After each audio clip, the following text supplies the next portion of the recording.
who are some of your favorite preachers? Who do you listen to? Oh, I was afraid you would ask me that. There was a time when I had favorite preachers.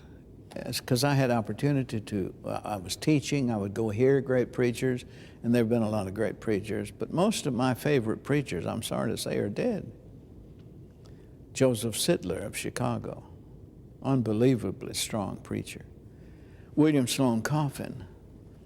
When Bill Coffin prepared, sometimes he was on the run and didn't stop long enough at his desk. He knows that, I've told him. But when he prepared, he was the best preacher in this country.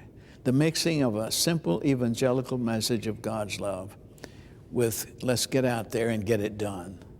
He was just extraordinary.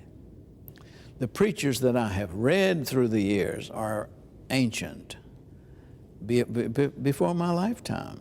Fred W. Robertson, I think the greatest preacher probably in the English language. Second, I would put John Donne.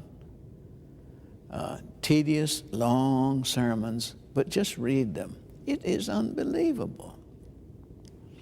There are good preachers now, but the preachers I listen to, Peter, are beginning or lay speakers, because I work with non-seminary-trained ministers in the mountains in little churches, full of passion, full of sense of call, but not much education.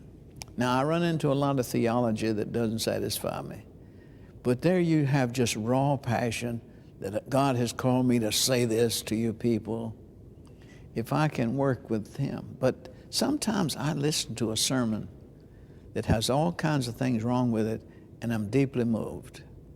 It's the same way when I taught. Some students teetering on the edge, wondering whether or not this is for me, preaching the first sermon ever in history.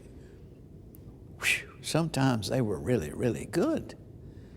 I used to worry and was hesitant about teaching preaching because I was afraid maybe I would lose the ear for preaching. After you listen to a few thousand, I've been there and done that. But it never has happened to me. I hear really good preaching now. And I heard recently an extraordinary sermon by a minister who was physically and visually challenged. Awful to look at, difficult to follow, and had thick glasses, could hardly read. But moving sermon on Abraham was called the friend of God. And it was unbelievable. I think he was Nazarene, maybe Pentecostal, I don't know. I just had a little time to kill to catch the plane. Is there a church by here? There's one right down the corner, a little church. I went. I'm sort of in the habit of going to church. It was unbelievable. And what I'm saying, maybe avoiding your question, I don't want to start listing my favorite people that are contemporaries, because once I do that, then they're spoiled and they can't preach anymore, so I won't do that. Well, we'll blame that question on David Howell also. David Howell, he's up to that stuff.